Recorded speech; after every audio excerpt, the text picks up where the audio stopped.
Puji nama Tuhan. Selamat pagi Bapak Ibu Saudaraku. Shalom. Kita lihat wajah-wajah bersukacita pada pagi hari ini. Yang bersukacita dan bersyukur boleh lambaikan tangan kita tinggi. Sorak-sorai kemuliaan hanya bagi Dia. Haleluya. Mari pada pagi hari ini kita sama-sama membawa ucapan syukur kita. Kita merasakan kebaikan Tuhan. Biarlah pada pagi hari ini hadirat Tuhan itu yang mengubahkan setiap kehidupan kita. Amin Bapak Ibu. Amin. Mari kita tundukkan kepala bersama. Kita bersatu hati kita saling berdoa. Terima kasih Tuhan, Kau sudah memberkati kami sepanjang minggu ini. Kami percaya Tuhan, Engkau juga akan melanjutkan berkat dan penyertaan-Mu di minggu berikutnya Tuhan. Pada pagi hari ini Tuhan, kami bersama-sama memuji, memuliakan Engkau Tuhan. Biarlah Engkau Tuhan yang melawati setiap kami Tuhan, sehingga kami semua dapat merasakan hadirat-Mu. Dan kami semua Tuhan mengalami kebaharuan dan hidup yang diubahkan lebih lagi. Terima kasih Tuhan. Kami awali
kesembuhan, pemulihan dan kemenangan yang dari Engkau. Terima kasih Tuhan. Di dalam nama Tuhan Yesus kami siap Tuhan untuk bersuka cita. Semua yang percaya bersama dengan saya katakan amin.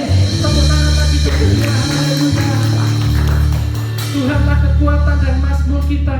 Biarlah pada pagi hari ini kita mau sama-sama bersuka cita dan bersama-sama bersyukur karena Dia baik. Amin saudara. Sorak-sorai bagi Dia. Haleluya.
Biarlah hidup kita menggenapi firman Tuhan, supaya tanda kebesaran Tuhan, supaya bukti kesetiaan dan kebesaran Tuhan itu dinyatakan dalam setiap hidup kita, dan orang-orang di sekitar kita dapat melihat bahwa Tuhan itu sungguh baik dan setia. Amin. Bapak Ibu Saudaraku, biarlah kita mau katakan pujian ini, Tuhan, Kau setia. Kami mau menyerahkan seluruh hidup kami Tuhan hanya dalam nama-Mu Tuhan. Terima kasih Tuhan.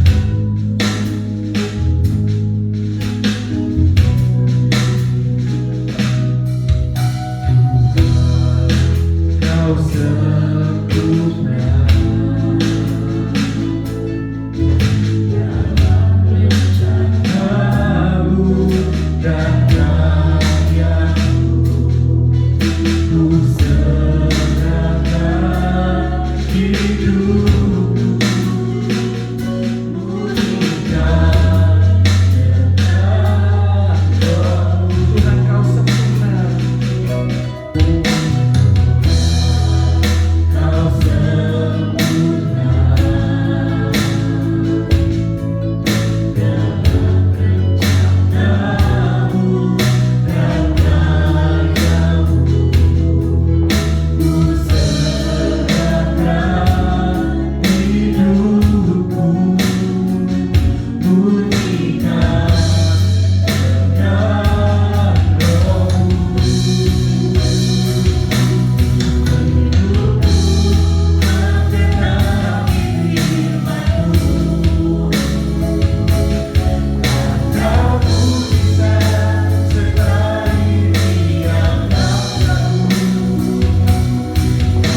dalam hidup kami, sehingga kemanapun kami pergi, apapun yang kami kerjakan, kami boleh memuliakan Engkau Tuhan.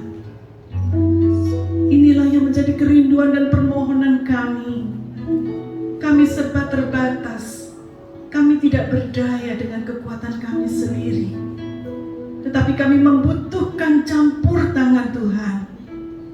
Biarlah pagi ini ada perubahan, ada transformasi terjadi di tengah-tengah kami, di dalam hidup kami, sehingga nama Tuhan dipermuliakan senantiasa. Tuhan, segala pujian yang sudah kami naikkan ke hadirat Tuhan, kiranya boleh berkenan dan menyenangkan hati Tuhan.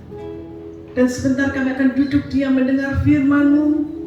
Berbicaralah ya Tuhan, karena kami siap untuk dibentuk, untuk ditransformasi. Dan Roh Kudus menyertai kami, memberikan pencerahan juga untuk hamba-Mu yang akan bertugas pagi hari ini. Kiranya Tuhan memberkati dengan roh hikmat, dengan kuasa-Mu Tuhan, sehingga benar-benar firman Tuhan yang disampaikan boleh berguna, mengubah kehidupan kami menjadi baru. Demikian juga anak sekolah minggu yang akan beribadah, Tuhan tolong supaya mereka juga boleh beribadah dengan kesungguhan hati. Mereka boleh mengenal dan mengasihi Tuhan. Kau pakai guru sekolah minggu yang mendampingi untuk bisa membawa anak-anak yang masih kecil ini untuk mengasihi Tuhan dan mengasihi sesama. Terima kasih Tuhan, kami siap mendengar firman-Mu di dalam nama Tuhan Yesus Kristus. Dan setiap kita yang siap katakan amin. Silakan duduk saudara di nama Tuhan.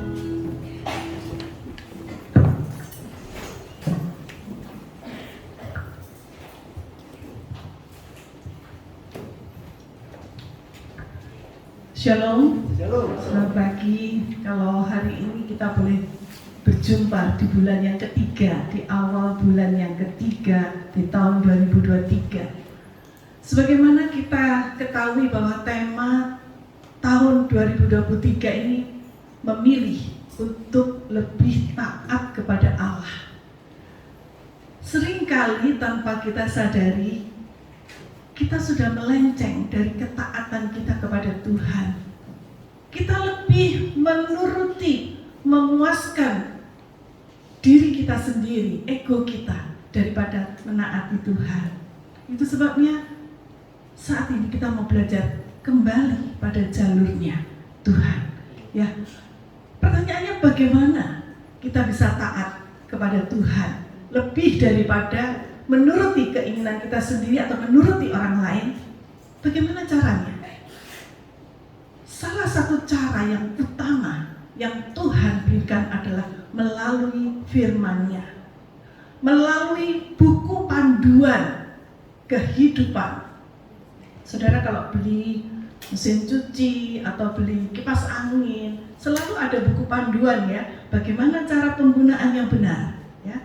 Sebelum kita mengoperasikannya, kita harus baca dulu buku panduannya supaya ngerti, nggak salah nancepin, nggak salah masang atau apa gitu ya, sehingga mengakibatkan kerusakan.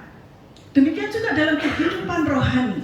Kalau kita mau berjalan pada jalannya Tuhan, kalau kita mau menaati Tuhan, kalau kita mau bertumbuh iman kita, maka kita harus lihat buku panduan kehidupan itu. Di mana itu berada? Yaitu di dalam firman Tuhan yang tertulis, yaitu Alkitab. Nah, saudara, itu sebabnya di dalam bulan Maret ini tema kita adalah firman Tuhan yang mengubah kehidupan. Saudara, sebuah penelitian menunjukkan bahwa sebagian besar orang Kristen, saya katakan sebagian besar orang Kristen tidak membaca Alkitabnya setiap hari. Ini penelitian, saudara, bukan omongan saya.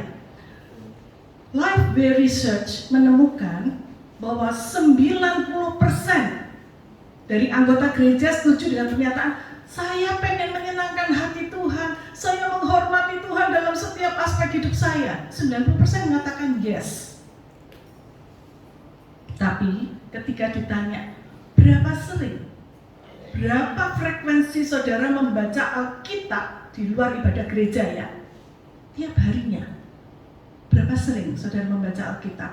Ternyata dari hasil survei hanya 19% yang menjawab setiap hari. Bayangkan dari 100% hanya 19% yang menjawab saya baca Alkitab setiap hari. Sisanya 26% mengatakan saya membaca Alkitab beberapa kali dalam seminggu. Ya, ini di luar ibadah gereja loh ya. Ada 14% yang mengatakan mereka membaca Alkitab itu sekali seminggu. Ya, saya nggak tahu sekali seminggunya itu pas di gereja, tapi ini yang di luar gereja ya.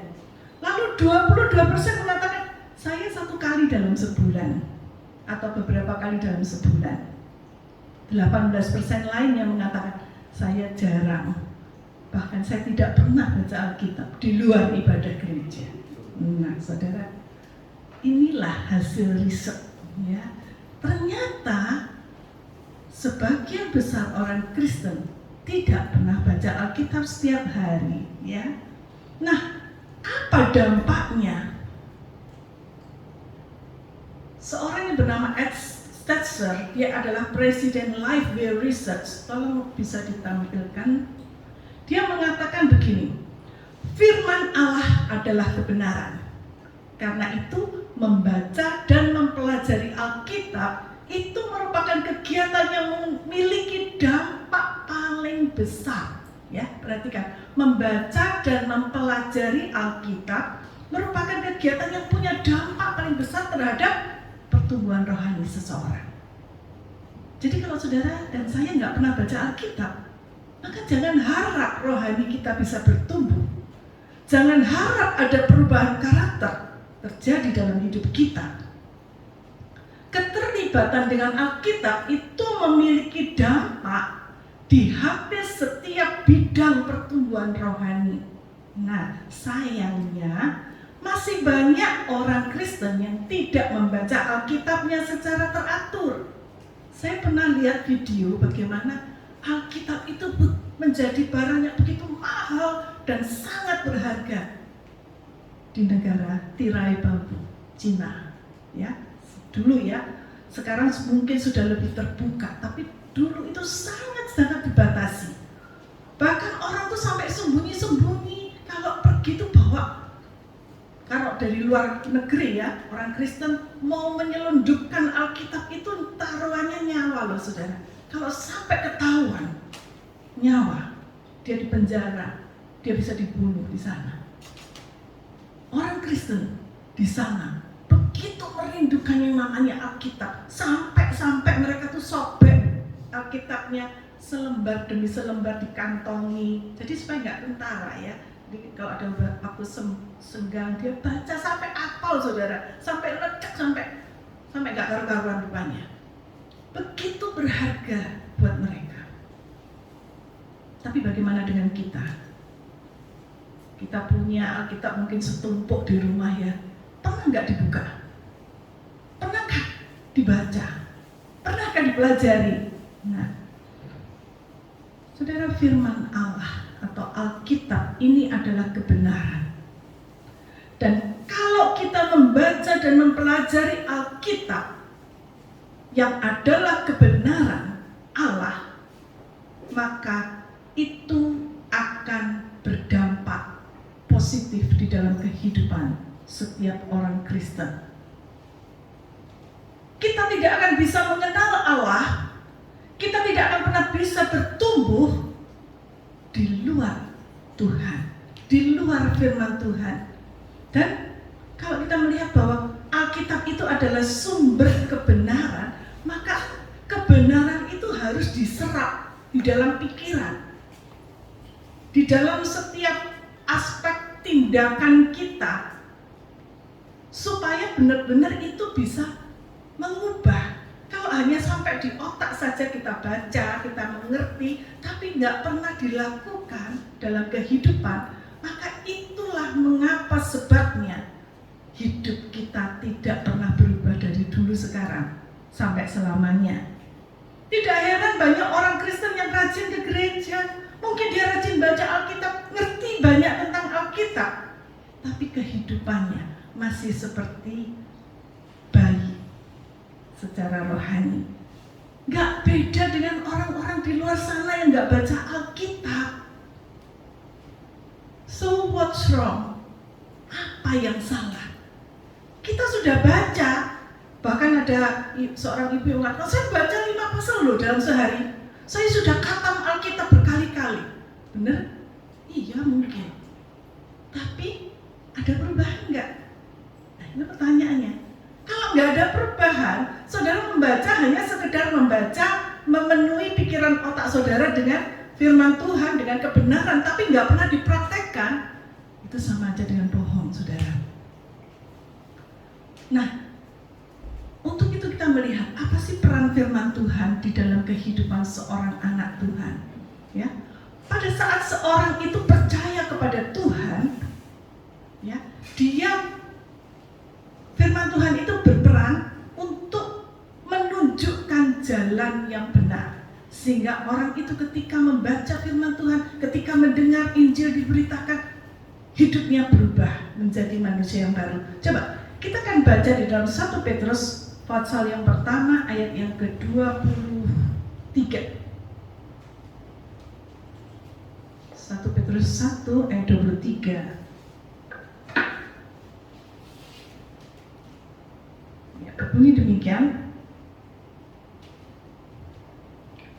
Karena kamu telah dilahirkan kembali bukan dengan benih yang fana, tetapi dengan benih yang tidak fana, yaitu oleh firman Allah yang hidup dan yang kekal.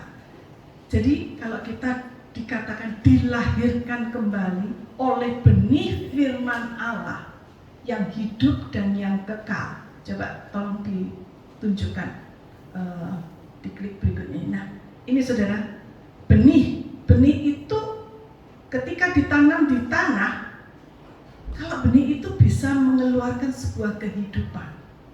Ya. Ketika dia menyentuh tanah, benih itu hidup dan bisa bertumbuh. Demikian juga seorang bayi yang lahir, ya, dari benih, dia akan memunculkan kehidupan yang baru, yaitu seorang bayi. Nah, firman Tuhan yang ditaburkan, yang diberitakan itu seperti benih yang ditanam di tanah hati manusia. Kalau tanah itu subur, benih itu akan bertumbuh, bertunas menjadi tanaman yang besar. Atau seperti bayi yang baru lahir. Jadi firman Tuhan itu melahirbarukan seseorang yang mendengar firman Tuhan, yang mendengar Injil Kristus, dan kemudian dia bertobat, dia mengaku Yesus sebagai juru selamat. Itulah saat dimana seseorang itu lahir baru, dilahirkan kembali dari benih yang tidak fana, yang kekal itu, yaitu firman Tuhan. Jadi ketika saudara percaya kepada Yesus, itulah saat pertama kali saudara menjadi bayi yang baru lahir secara rohani. Itulah saudara saat saudara disebut sebagai manusia baru, ya.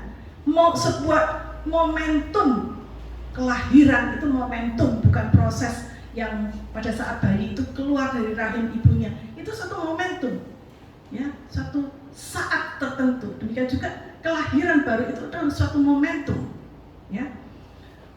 Dalam momen ini kita dilahirbarukan, artinya dulu kita hidupnya gelap, dipindahkan menjadi terang.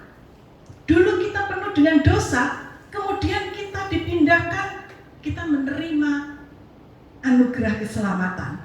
Yang dulunya kita harusnya statusnya orang hukuman, sekarang statusnya kita tuh menjadi orang benar atau yang dibenarkan. Karena yang kebenaran itu bukan berasal dari diri kita, tapi dari Tuhan. Jadi status kita berubah. Nah, saudara, saya ingin sedikit memberikan pemahaman tentang ada 3 step atau 3 langkah keselamatan, ya. Mungkin saudara yang sudah biasa mengikuti Dopafis mengerti, ya. Yang pertama itu adalah justification, yang kedua adalah sanctification, dan yang ketiga adalah glorification. Apa justification itu? Nah, justification itu artinya di-justify, dibenarkan atau didamaikan. Kita yang dulunya itu orang yang berdosa, yang seharusnya dihukum, kemudian ketika kita percaya Yesus, kita itu dibenarkan karena dosa-dosa kita ditebus oleh darah Yesus, oleh pengorbanan Kristus. Kita dilahirbarukan menjadi manusia yang baru, manusia yang benar di hadapan Allah. Jadi status kita berubah dari orang hukuman menjadi orang yang merdeka. Dari yang dulu hidup dalam kegelapan, sekarang hidup dalam terang. Itu yang disebut dengan momen justification. Pada saat saudara percaya pada Yesus, itulah saat dimana saudara disebut anak-anak Tuhan, ya, karena saudara menjadi bayi yang dilahirkan oleh pengorbanan Kristus. Kemudian prosesnya tidak berhenti sampai di situ, lalu saudara langsung tiba-tiba saudara menjadi orang yang benar, gak berbuat dosa lagi. Enggak, saudara. Ada proses berikutnya yang disebut proses sanctification atau pengudusan. Jadi di dalam, setelah saudara menjadi anak Tuhan, manusia yang baru, bukan berarti saudara gak bisa jatuh dalam dosa. Benih dosa itu masih ada. Hanya status kita di hadapan Allah sudah berubah. Ya, saudara punya KTP sudah. Tapi saudara masih punya tabiat lama yang harus dibereskan, yaitu tabiat dosa. Karena itu tidak hilang otomatis. Tetapi itu merupakan sebuah proses yang harus dikuduskan dari hari ke hari. Yang harus dibereskan dengan Tuhan. Dan proses ini berlangsung seumur hidup kita. Ya. Gak pernah ada orang yang sudah kudus, sempurna selama dia masih hidup. Pasti ada kelemahan, ya. Gak ada orang yang sempurna, kecuali nanti kalau saudara sudah berhadapan muka dengan Tuhan. Itulah saat dimana saudara dimuliakan. Itulah yang ketiga, tahap glorification. Itu momentum saudara dimuliakan di hadapan Tuhan. Ya, ketika saudara sedang mengalami proses pengudusan dari hari ke hari, satu saat ketika saudara dipanggil pulang oleh Tuhan, saudara mengalami glorification, pemuliaan, dimuliakan seperti Tuhan. Ya, nah saudara, yang ingin saya bahas saat ini adalah bagaimana kita bisa bertumbuh di dalam proses sanctification atau pengudusan ini. Saudara, pertumbuhan itu bukanlah sebuah option, bukan sebuah pilihan. Tapi pertumbuhan itu adalah satu bukti dari kehidupan. Tolong diklik. Nah, kalau saudara melihat mulai dari bayi, kemudian kanak-kanak, kemudian menjadi lebih besar lagi, remaja, pemuda, dewasa, dan setelah itu lansia. Ya. Ini proses kehidupan yang otomatis terjadi ketika seseorang itu bertumbuh, ya, dengan gizi yang baik. Dia akan mengalami proses seperti ini. Jadi ini adalah bukti kalau saudara bertumbuh, itu bukti saudara masih hidup, ya. Nah, namun saudara, pertumbuhan rohani itu tidak otomatis langsung naik seperti ini, lalu saudara menjadi dewasa, semakin lama saudara di gereja menjadi anak Tuhan, kemudian saudara semakin dewasa rohaninya, saudara makin kuat. Enggak, saudara. Tetapi pertumbuhan rohani ini harus diupayakan, harus diusahakan supaya kita makin bertumbuh secara rohani. Nah, dalam proses inilah banyak orang Kristen yang jatuh dalam dosa. Kalau bayi tidak diberi makanan yang sesuai dengan bayi, yaitu ASI atau susu formula, susu sapi, maka dia tidak bisa survive, dia tidak bisa hidup. Ya, perkembangannya terhambat atau bahkan mati. Nah, itu sebabnya proses pertumbuhan rohani juga memerlukan asupan gizi yang cukup. Nah, kalau tidak dipenuhi, itu yang menyebabkan banyak pertumbuhan itu terhambat, akhirnya mundur, akhirnya jatuh. Nah, saudara, mari kita belajar. Seringkali ini yang kita abaikan. Banyak orang Kristen yang meremehkan kehidupan rohaninya. Yang penting jasmaniku tercukupi. Yang penting saya dapat cuan. Cuan, cuan, dan cuan. Nah, itu seringkali yang jadi motonya orang zaman sekarang kan. Kehidupan rohaninya nggak tahu. Masa bodoh. Itu urusan kedua, ketiga, dan seterusnya. Sehingga tanpa disadari banyak orang Kristen yang terjebak. Untuk mendapatkan kekayaan, dia bisa menghalalkan segala cara dan akhirnya jatuhlah dia di dalam berbagai macam kasus, entah itu kasus korupsi, pencucian uang, penggelapan, narkoba, perselingkuhan, pembunuhan, dan kejahatan yang lain. Nah, itu sebabnya saudara, penting bagi kita saat ini untuk belajar bagaimana kita bisa memperhatikan pertumbuhan kehidupan rohani kita mulai dari sekarang. Nah, apa nasihat yang disampaikan oleh firman Tuhan, yaitu oleh Rasul Petrus kepada orang-orang Kristen yang menjadi pendatang di negara-negara tetangga, ya, misalnya di Pontus, Galatia, Kapadokia, Asia Kecil, dan Bitinia. Kita akan baca di dalam 1 Petrus pasal yang kedua, ayat yang pertama hingga ayat yang ketiga. Kalau tadi kita baca pasal 1, sekarang kita baca pasal yang kedua ayat 1 sampai ayat yang ketiga. Kita akan baca sama-sama ayat ini ya. 1, 2, 3. Karena itu, buanglah segala kejahatan, segala tipu muslihat, dan segala macam kemunafikan, kedengkian, dan fitnah. Dan jadilah sama seperti bayi yang baru lahir, yang selalu ingin akan air susu yang murni dan yang rohani, supaya olehnya kamu bertumbuh dan beroleh keselamatan. Jika kamu benar-benar telah mengecap kebaikan Tuhan. Nah, saudara, 3 ayat ini saja, ini memberikan kita pedoman bagaimana kita bisa mengusahakan pertumbuhan rohani kita. Ayat yang pertama mengatakan, buanglah segala kejahatan. Buanglah segala kejahatan. Kata buanglah, kamu diklik. Kata buanglah itu merupakan satu kata kiasan yang seharusnya dipakai untuk menanggalkan pakaian yang lama, yang sudah kotor, yang dekil, yang penuh dengan kutu. Dan kalau dipakai, itu akan merugikan yang memakai dan mempermalukan dia. Jadi pakaian itu harus ditanggalkan karena udah nggak layak lagi. Nah, seperti itulah kata buang segala kejahatan. Dosa, kejahatan itu dipandang sebagai sesuatu yang kotor, yang menjijikkan, yang memalukan, yang harus dibuang jauh-jauh.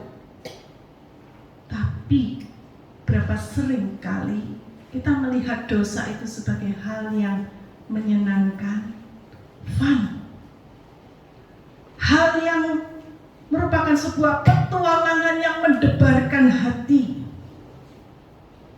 atau melihat seperti rumput di halaman tetangga itu lebih hijau daripada di halamannya sendiri.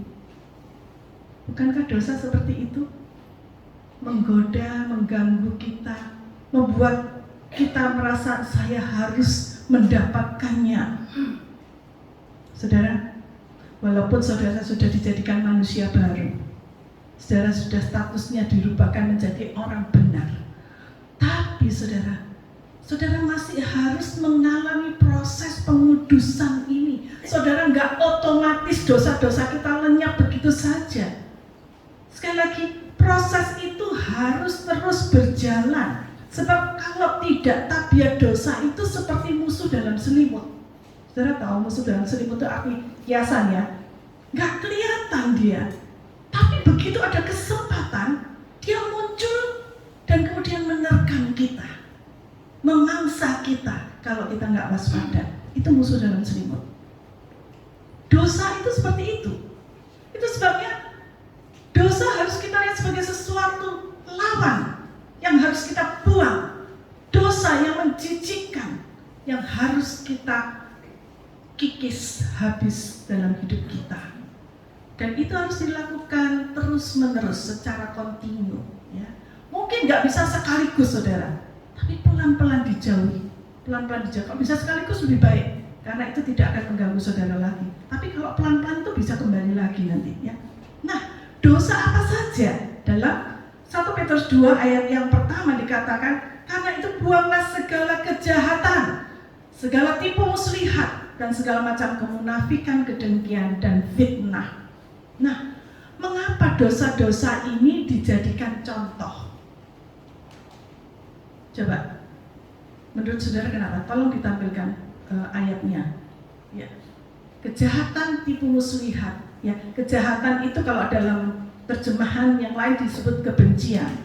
Tipu muslihat atau tipu daya.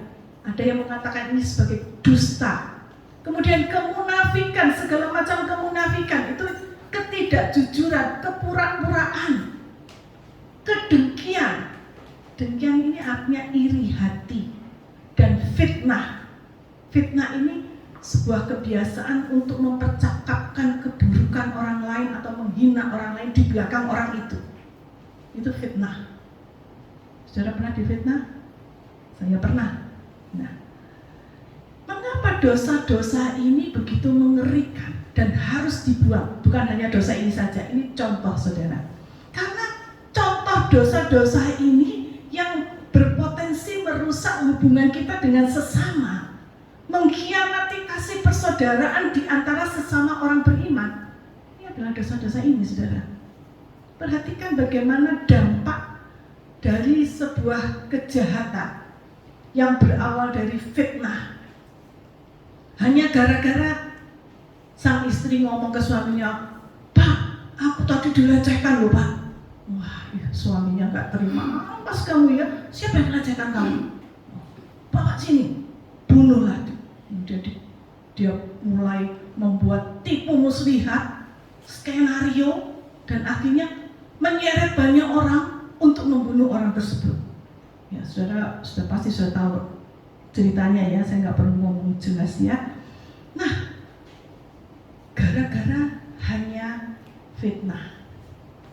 Berapa banyak sih anak Tuhan yang gara-gara iri hati, kemudian di antara sesama anak Tuhan saling ngomong di belakang, bisik-bisik, "Itu loh Bu Kris itu loh, waduh, parah dia, wah dia tuh memang nggak bisa dipercaya."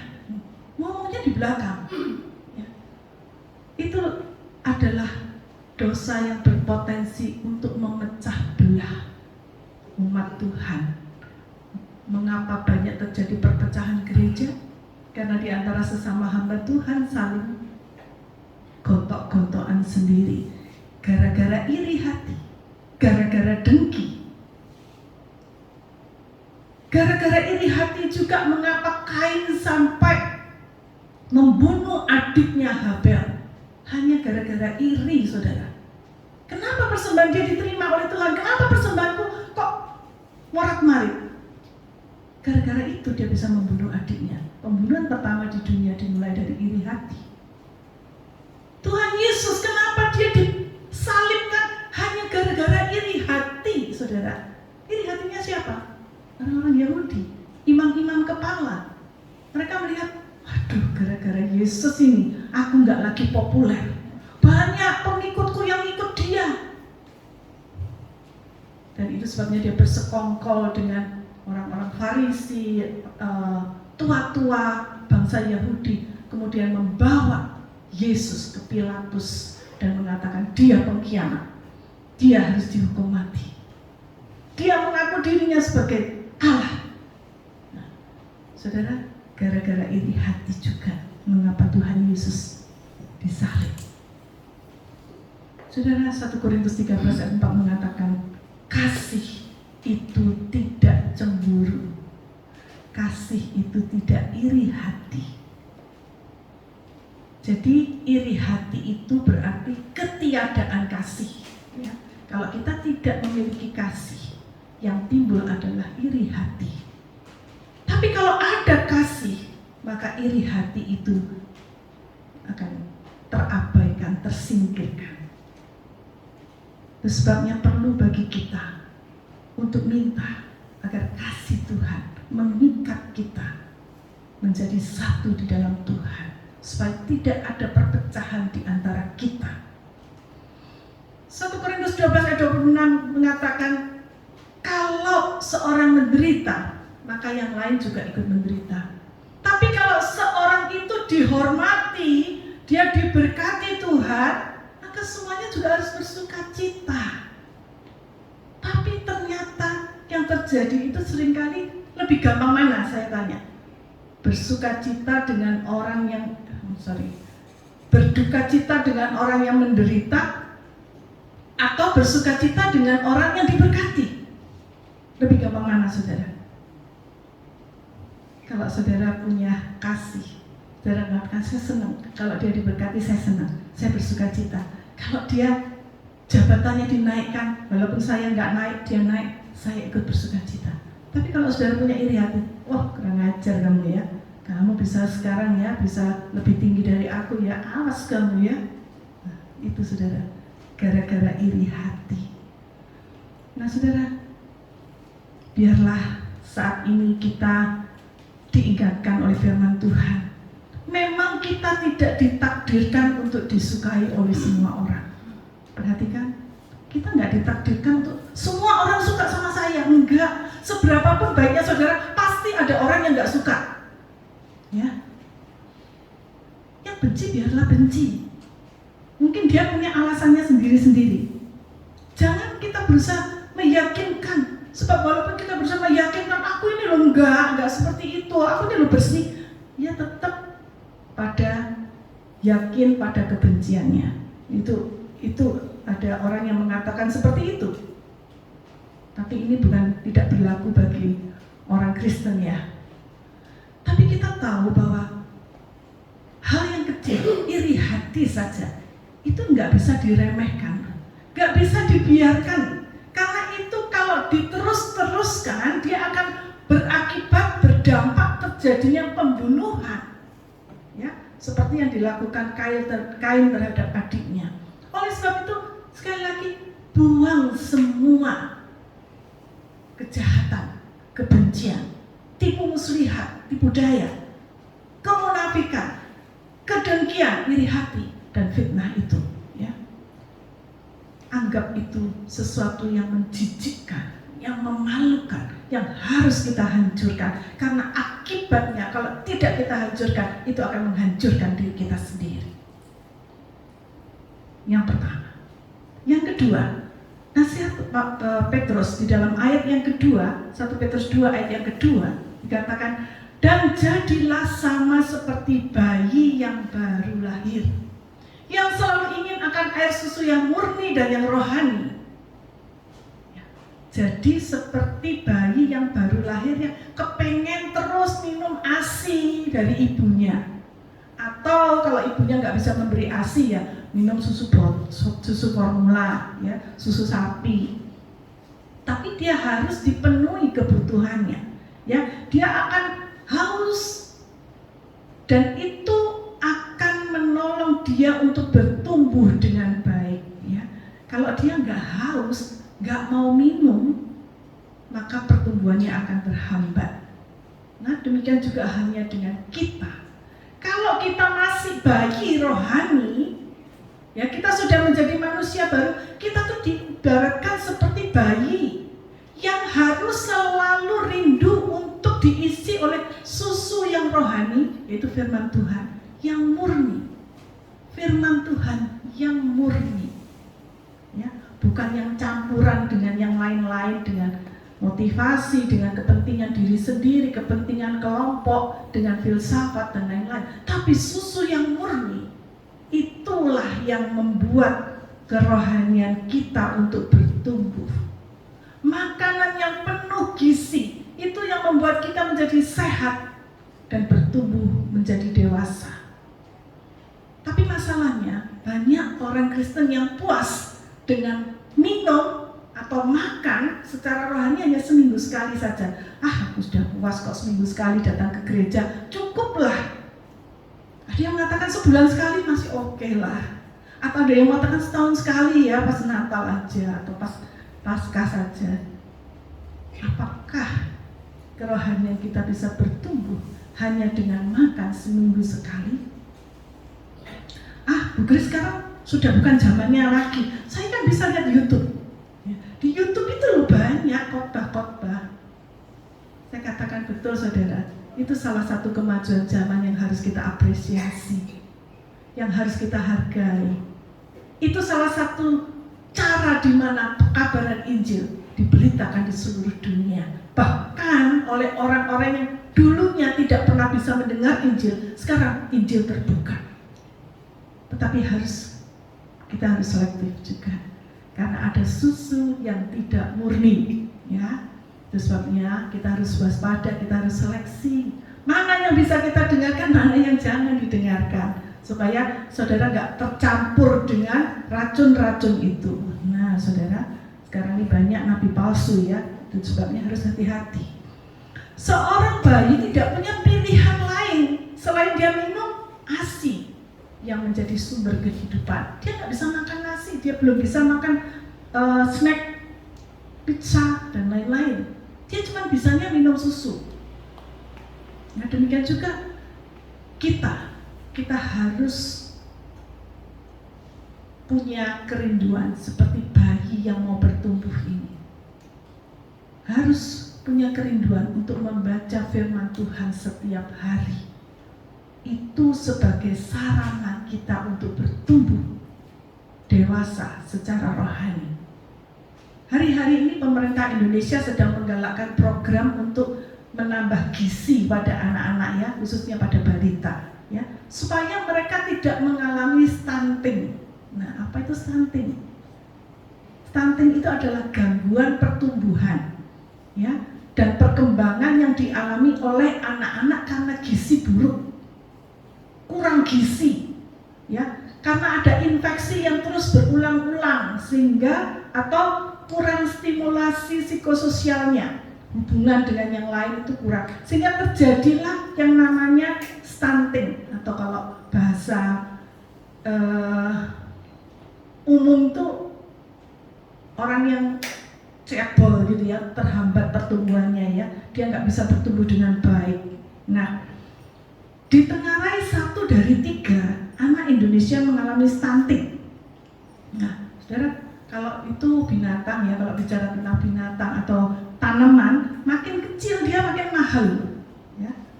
Bonsai, mahal saudara, bonsai ya. Ayam kate, itu mahal saudara. Tapi kalau manusia cebol, manusia juga mahal ya, yang cebol benar-benar cebol, dijadikan ini apa, show ya, mahal bayarannya ya. Tapi bagaimana kalau ya, tolong di klik berikutnya. Nah, ini contoh-contohnya ya.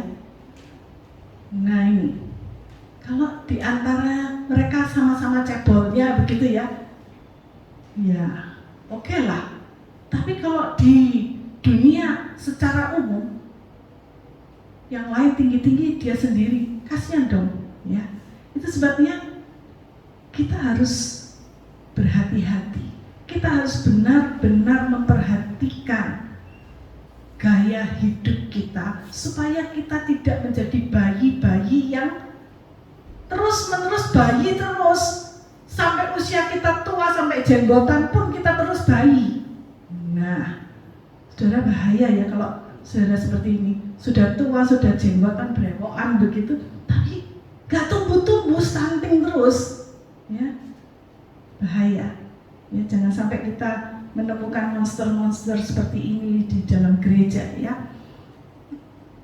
Firman Tuhan mengatakan dalam ayat yang kedua, hendaklah kalian menjadi seperti bayi yang baru lahir, yang selalu haus akan susu rohani yang murni. Selalu haus, itu kalau bahasa Inggrisnya tuh crave, ya, punya kerinduan yang besar untuk firman Tuhan, ya. Membaca Alkitab itu bukan sebagai syarat, saudara, bukan sebagai ritual, bukan hanya sekedar kewajiban, saya harus baca satu pasal sehari, enggak. Tetapi membaca firman Tuhan itu sebagai satu kebutuhan.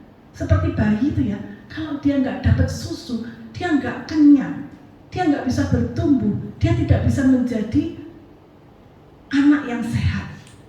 Ya, jadi ini kerinduan yang ini harus kita tumbuhkan. Kalau nggak kita tumbuhkan, kalau nggak kita upayakan, itu tidak akan pernah muncul. Ya, yang ada adalah setiap hari kita dipenuhi dengan informasi dari sosial media kita, dari Facebook, dari Twitter, dari IG, macam-macam.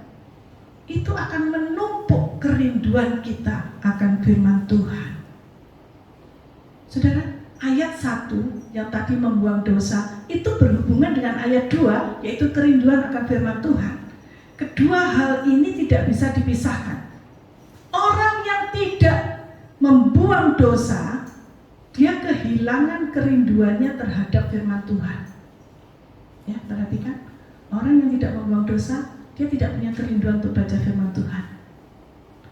Sedangkan orang yang tidak membaca firman Tuhan dengan baik, dia tidak bisa membuang dosa.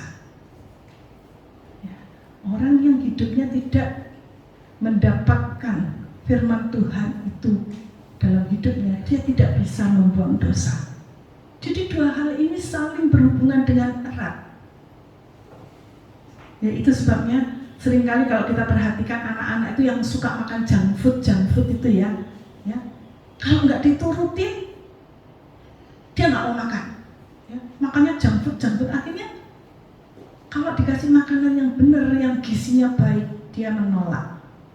Demikian juga dengan kita, kalau kita sudah kenyang dengan junk food rohani, makanan-makanan yang tidak bermanfaat untuk pertumbuhan rohani kita sudah akan menolak firman Tuhan. Aduh, apa sih ini? Bosen aku gitu. Nah, saudara, beberapa hari yang lalu saya mendapat video ya singkat dari TikTok, ada yang mengirim. Nah, coba bisa tolong bisa dinyalakan itu yang di download saya. Itu ada Ibu Poniah itu ya. Mungkin saudara sudah pernah mendapatkan video ini sebelumnya. Bagaimana seorang ibu ya yang bernama Ibu Poniah ya. Dia seorang penjual nasi bungkus ya. Dan biasanya mangkal di atas jembatan ya. Penyeberangan ya. Nah,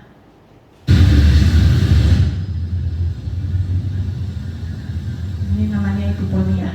Apa yang dia lakukan?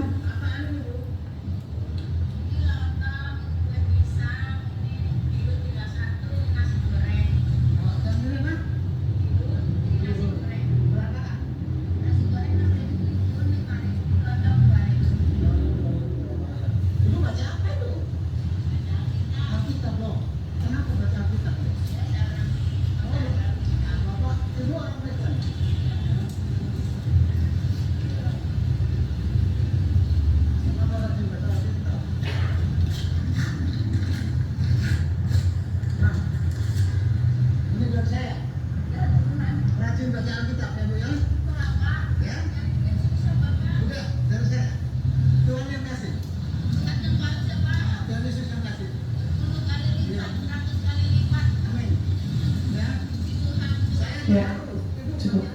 Saudara, perhatikan bagaimana seorang ibu yang sederhana. Dia cuma penjual nasi bungkus, ya, di atas jembatan. Tapi di sela-sela kesibukannya, dia menyempatkan untuk baca Alkitab. Ini sebuah kebutuhan. Bagaimana dia merasa tanpa itu hidupnya sia-sia, tidak berarti. Biarlah ini juga menegur kita. Mungkin kita sudah terlalu sibuk dengan berbagai macam kegiatan, entah itu di sekolah, tugas-tugas sekolah yang banyak, kuliah yang menuntut waktu dan perhatian, pekerjaan yang masih harus dirintis atau dikembangkan. Saudara, semuanya itu memang bagus, baik. Tetapi kalau saudara meremehkan atau mengabaikan pertumbuhan rohani saudara, saudara berada dalam bahaya besar. Mengapa? Ya, seperti tadi ibu ini kita lihat betapa dia rindu untuk mengenal Tuhannya dengan lebih baik lagi. Di sela-sela kesibukannya dia baca Alkitab. Matius 5 ayat 6 mengatakan, berbahagialah orang yang lapar dan haus akan kebenaran, karena mereka akan dipuaskan. Amin. Berbahagialah saudara kalau kita punya kerinduan itu. Karena di dalam ayat yang kedua juga dikatakan, orang yang hendaklah kamu menjadi bayi yang selalu haus akan susu rohani yang murni, supaya olehnya kamu bertumbuh. Nah, pertumbuhan. Jadi firman Tuhan itu membuat pertumbuhan kita menjadi dewasa secara rohani dan beroleh keselamatan. Keselamatan yang dimaksud di sini bukan keselamatan saat kita percaya Yesus kemudian kita menjadi orang yang diselamatkan, bukan ini, tetapi keselamatan sebagai dalam proses pengudusan itu, keselamatan yang harus kita jaga, kita pertahankan, kita perjuangkan di dalam kehidupan sehari-hari. Ya, kerjakan keselamatanmu dengan takut dan gentar. Sampai kapan? Sampai kita menghembuskan nafas yang terakhir, sampai kita masuk ke surga. Ini adalah proses seumur hidup. Jangan pernah berhenti bertumbuh, karena ketika kita berhenti bertumbuh, kita akan mandek, kita akan macet, kita akan stunting, dan kita akan mundur. Ya, kalau sudah mandek itu mundurnya gampang, saudara. Ya, jangan sampai mandek. Terus jalan, maju, maju.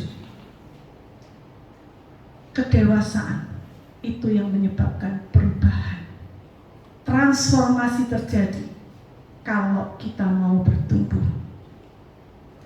Pertanyaannya, sanggupkah kita menjalankan kedua perintah ini, yaitu membuang dosa dan merindukan firman Tuhan, belajar firman Tuhan dengan sungguh-sungguh. Dalam Dopafis beberapa minggu terakhir kita membahas tentang perlunya kita belajar firman Tuhan. Bagaimana firman Tuhan, Alkitab itu sejarahnya seperti apa sih? Terus gimana caranya kita bisa menafsirkan Alkitab itu dengan baik dan benar? Saudara yang rindu bertumbuh belajar firman Tuhan, datanglah dalam ibadah Dopafis hari Jumat pukul 5 sore. Karena di situ kita akan diajarkan bagaimana kita bisa membaca Alkitab dengan baik. Dan kuncinya terletak pada ayat yang ketiga.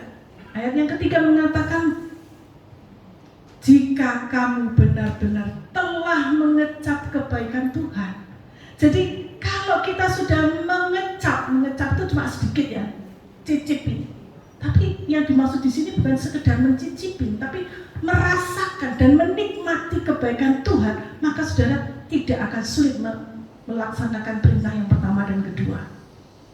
Kalau saudara sudah merasakan bagaimana Tuhan itu baik bagi saudara, Tuhan sudah membela saudara, Tuhan sudah mengangkat saudara, menjadikan saudara itu pribadi yang kuat, yang tangguh, yang diubahkan, maka saudara tidak akan sulit untuk membuang dosa. Saudara tidak akan selalu haus akan firman Tuhan. Ini kuncinya. Kecaplah dan nikmatilah kebaikan Tuhan. Dan hari ini kebaikan Tuhan kita lihat dari pengorbanan Tuhan di atas kayu salib. Hari ini kita melihat bagaimana Tuhan sudah menebus saya, yang harusnya saya tuh yang mati, tapi Tuhan rela mati untuk saya, sehingga saya selamat dan Tuhan harus rela mengorbankan nyawanya. Hari ini ada perjamuan kudus sebagai peringatan Kristus di atas kayu salib. Biar kita hargai benar-benar pengorbanan ini sebagai sebuah kebaikan Tuhan yang tidak pernah habis dalam hidup kita. Dan itu yang mendorong kita supaya kita membuang dosa. Dan kita selalu rindu untuk diisi oleh firman Tuhan yang murni. Amin. Tuhan sudah membuktikan cintanya dengan kematiannya di atas salib. Dia sudah membayar semua dengan hidupnya. Hanya Kau yang menjadi tempat jawaban dari segala persoalan hidup kita. Kita akan nyanyikan lagu ini. Hanya Kau telah buktikan cintamu padaku Tuhan dengan membayar dengan darah-Mu.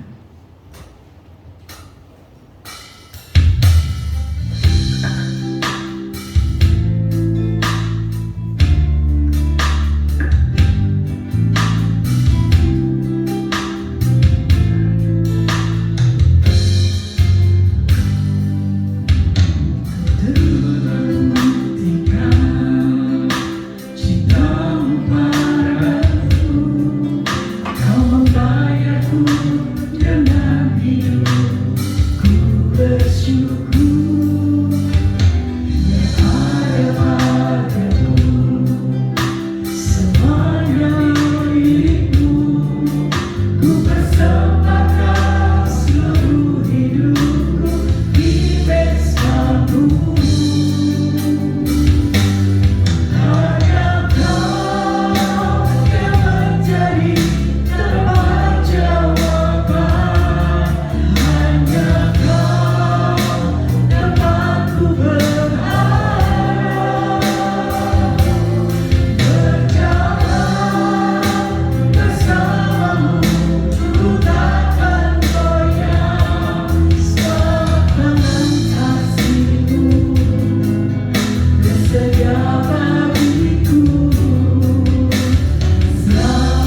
Dan jawablah pertanyaan ini dengan sungguh-sungguh kalau saudara menyetujuinya. Sebab yang saya ajarkan kepadamu itu saya terima dari Tuhan sendiri, bahwa pada malam itu ketika Yesus Tuhan kita dikhianati, dia mengambil roti, dan setelah ia mengucap terima kasih kepada Allah atas roti itu, ia membelah-belah roti ini dengan tangannya lalu berkata, inilah tubuhku yang diserahkan untuk kalian. Lakukanlah ini untuk mengenang aku. Bukankah roti yang kita pecah-pecahkan ini adalah persekutuan dengan tubuh Kristus? Amin. Mari kita makan bersama dengan iman.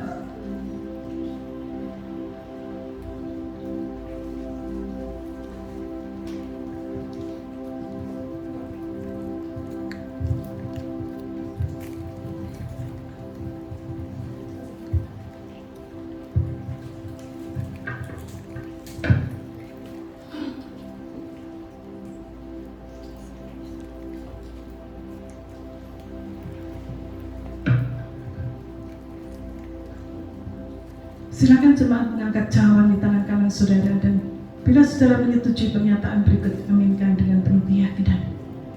Begitu pula sehabis makan dia mengambil piala anggur lalu berkata, anggur ini adalah perjanjian Allah yang baru, disahkan dengan darahku. Setiap kali kalian minum ini, lakukanlah ini untuk mengenang aku. Bukankah cawan berisi air anggur yang atasnya kita ucapkan syukur ini adalah persekutuan dengan darah Yesus? Amin. Mari kita minum bersama dalam iman.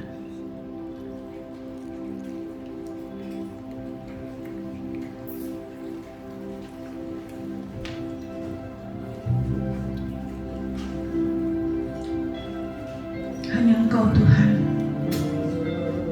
yang sudah mengorbankan dirimu bagi kami manusia berdosa yang tidak layak ini. Dan oleh pengorbanan Kristus di atas kayu salib,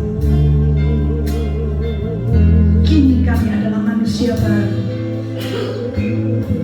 Dan kami mau berkomitmen untuk menyenangkan hatimu, untuk membuang dosa-dosa yang menghambat pertumbuhan rohani kami selama ini, dan untuk merindukan firman Tuhan lebih dan lebih lagi, agar pertumbuhan kami menjadi sempurna.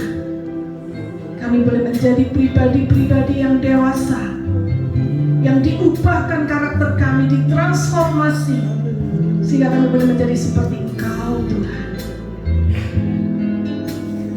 Dengar doa kami yang kami panjatkan hanya di dalam nama Tuhan Yesus Kristus. Dan setiap kita yang percaya katakan amin. Silakan duduk saudara.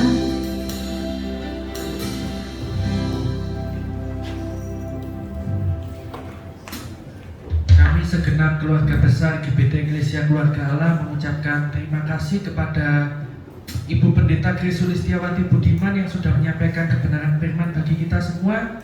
Biarlah firman Tuhan yang sudah disampaikan pada hari ini itu membuka wawasan rohani kita. Dan saat ini tiba saatnya bagi kita untuk memberikan persembahan yang terbaik bagi Tuhan. Mari kita persiapkan persembahan yang terbaik bagi Tuhan sebagai rasa syukur kita kepada Tuhan.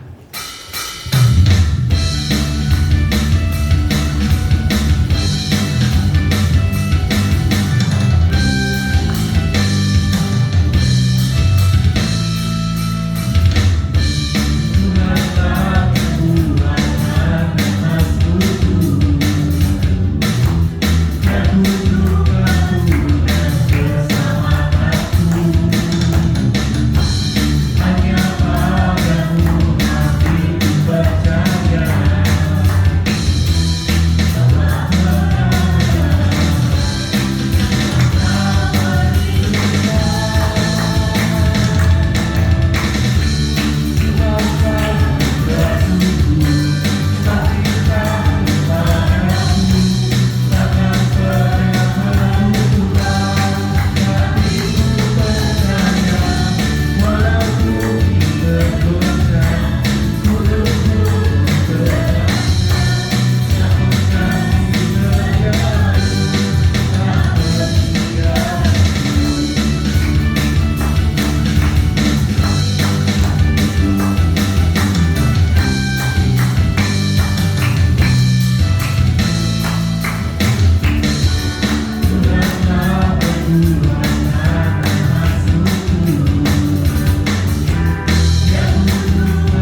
Terima kasih Bapa. Terima kasih Allah kami yang bertahta di dalam surga, untuk semua anugerah dan kemurahan-Mu, untuk suatu kesegaran baru dalam kehidupan kami. Mari Bapa, pagi hari ini kami datang dengan seluruh kehidupan kami. Kami membawa ke dalam mezbah-Mu. Inilah hidup kami yang menjadi milik-Mu, yang sudah Kau tebus, yang sudah Kau selamatkan, yang sudah Kau pindahkan status kami, sehingga saat ini kami menjadi orang-orang yang dibenarkan oleh Tuhan, yang akan mewarisi kerajaan surga. Dan saat ini sedang dalam proses Tuhan, sehingga kami boleh disucikan, agar kami satu kali kelak boleh dimuliakan ketika kami boleh bersatu dengan Bapa di surga. Terima kasih Bapa, terima kasih. Itu sebab Tuhan, pagi hari ini kami membawa persembahan kami ke dalam tangan-Mu. Terimalah Bapa, menjadi bagian daripada kehidupan kami yang kami persembahkan kepadamu. Oh Tuhan, pakai semua pengurus agar Tuhan semua ini boleh untuk hormat kemuliaan, membesarkan kerajaan surga, dan berguna untuk memuliakan Engkau. Terima kasih Bapa, terima kasih. Saat ini juga Tuhan, kami menyerahkan kehidupan kami sepenuh dalam tangan-Mu. Kalau Engkau sudah memberikan kekuatan kepada kami untuk mendengar firman-Mu, mari Bapa, berikan kemampuan kepada kami untuk menjalankannya Bapa, agar kami boleh benar-benar Tuhan menurut kehendak-Mu, dan kami boleh melihat ada jalan indah yang Tuhan sudah sediakan bagi kami. Terima kasih Bapa, terima kasih, sehingga sebentar kami boleh pulang dengan berkat, dengan anugerah, dengan penyertaan Tuhan, dan kami boleh Tuhan menjadi hidup yang menyenangkan hati Engkau. Dan kami tahu rancangan-Mu indah dalam kehidupan kami. Kami mendoakan saudara kami yang saat ini masih dalam kelemahan iman. Oh Tuhan, Kau mau tolong untuk saudara kami yang saat ini belum sempat hadir. Tuhan, berikan kesempatan dan kemampuan agar mereka Tuhan boleh mempunyai kerinduan untuk bersekutu dengan sesama, bersekutu dengan Tuhan, dan merasakan berkat-Mu dalam hidup ini. Kami juga menyerahkan Tuhan saudara kami yang saat ini masih bergumul dengan pekerjaannya, bergumul dengan ekonomi, bergumul dengan lingkungan, bergumul dengan sekolahan, bergumul dengan pekerjaan. Kami serahkan mereka semua dalam tangan-Mu Bapa. Biarlah Tuhan, dengan perizinan Tuhan,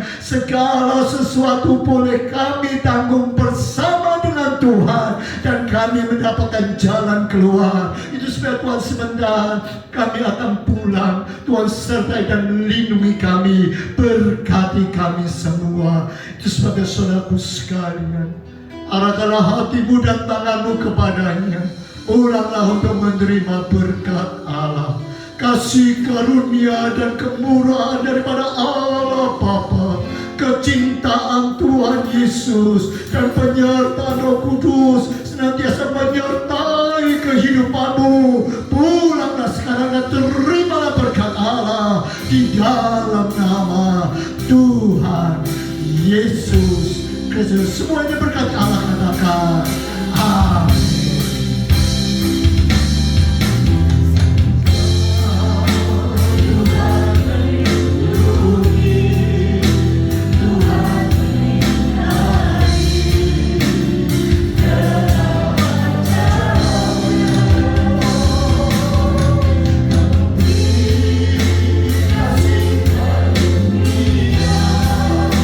Damai sejahtera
merenungkan kebenaran firman Tuhan dan mengambil komitmen untuk melaksanakannya dalam hidup kita sehari-hari.